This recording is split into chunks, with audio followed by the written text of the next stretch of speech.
groups. I'm one of the best. Hand-to-hand combat, and this should go without saying.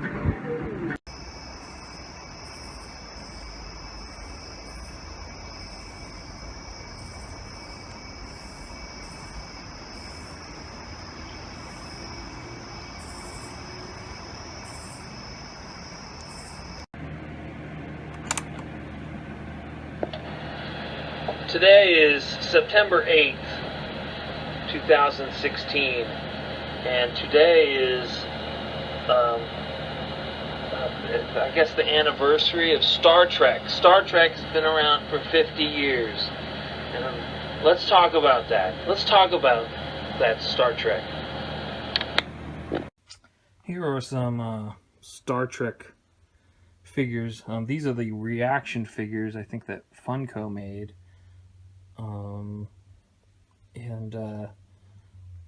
Yeah, that's those, you know, Spock, Bones,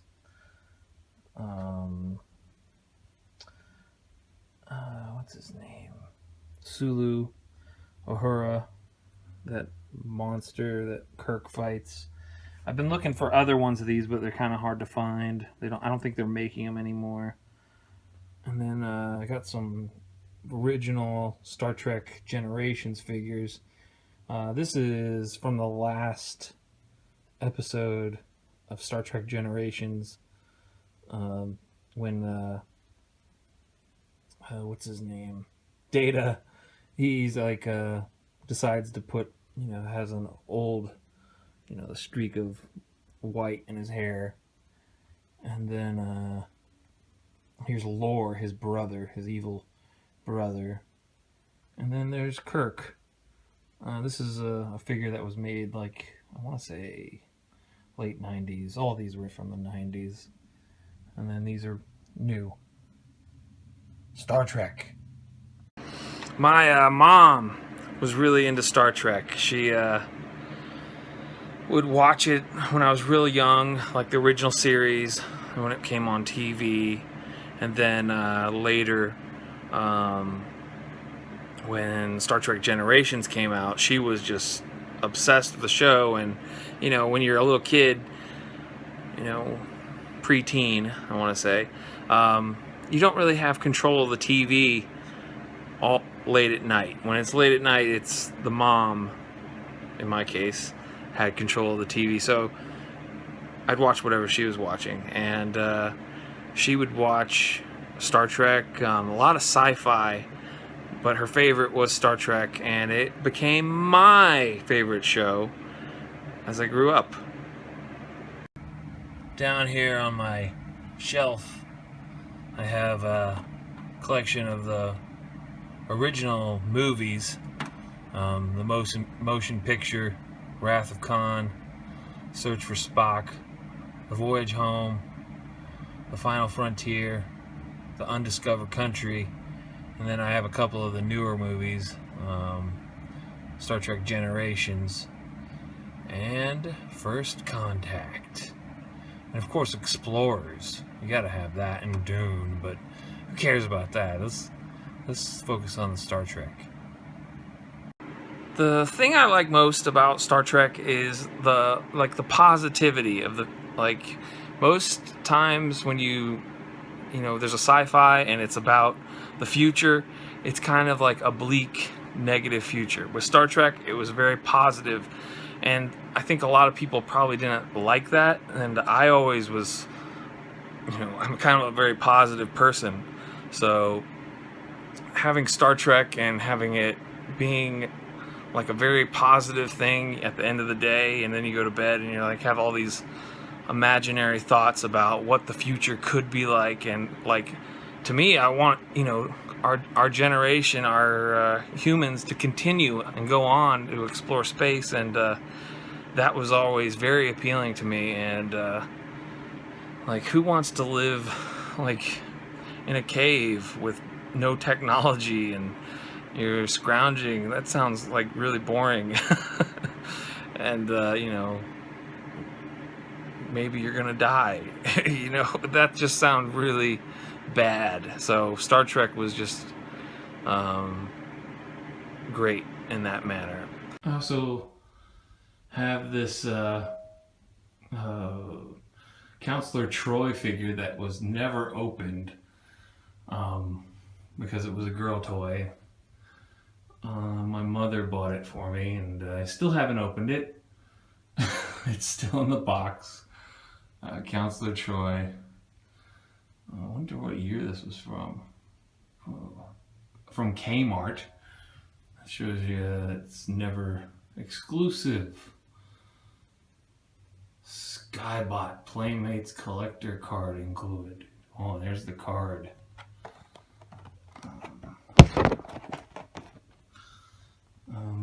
What year is this? What is this thing right here? 1993. And you get all those guys. I should probably try to collect all these. These are fun. A little data card or. Wow.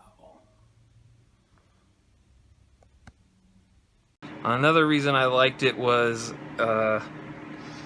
it pushed social bounds, like sociological bounds. It showed like Chekhov on the early show, and at the time, what is it? I think he was Soviet or something, German or something like that, and he was it showed that they were working together as a group, and like the world was ultimately going to change into this better thing, another positivity connection. And it's just the exploration of space, all the anomalies and the strange stories, and I just always thought it was fascinating, and they did an incredible job of making it real, and they based it in modern science, and added little technologies like the tricorder and transporter to make stories happen easier. But at the same time, there's a recent news story, someone, I forget where, but like transporter technology is going to be possibly invented within the next 20 years. So it's inspired people. People are inspired by Star Trek, and a lot of like people that work in NASA got involved in science because of Star Trek. So I think Star Trek is ultimately very cool, and I hope it goes on for another 50 years, 100 years, 200 years. It's just and also there's a new show coming out called Star Trek Destination, I think it's called. I could be wrong, but sounds cool. I'm excited for it a little bit. I hope it doesn't suck.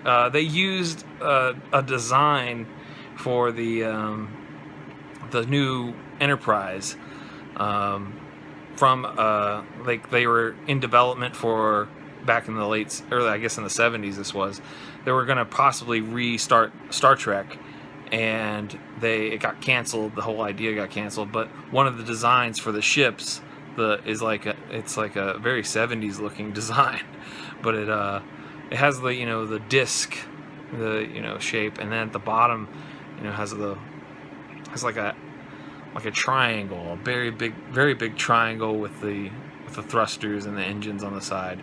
So who knows how good this thing's gonna be. Down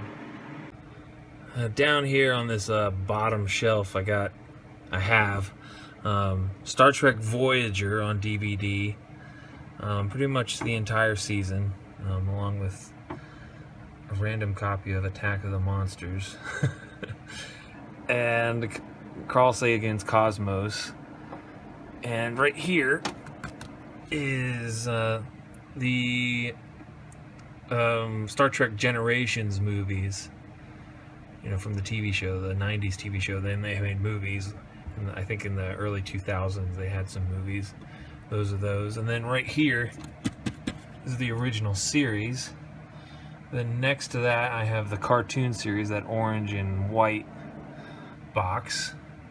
And then right down there, 1, 2, 3, 4, 5, 6, 7 is all of the Star Trek Generations, and it's my favorite show of all time. I can't get enough of it. I usually watch at least one episode a week.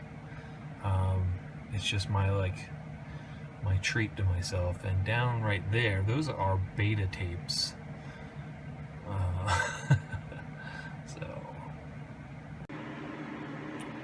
that's all I have to say about Star Trek. I hope you enjoyed this video. It's been Star Trek has been a part of my life for 30-something years, so yeah, I'm old.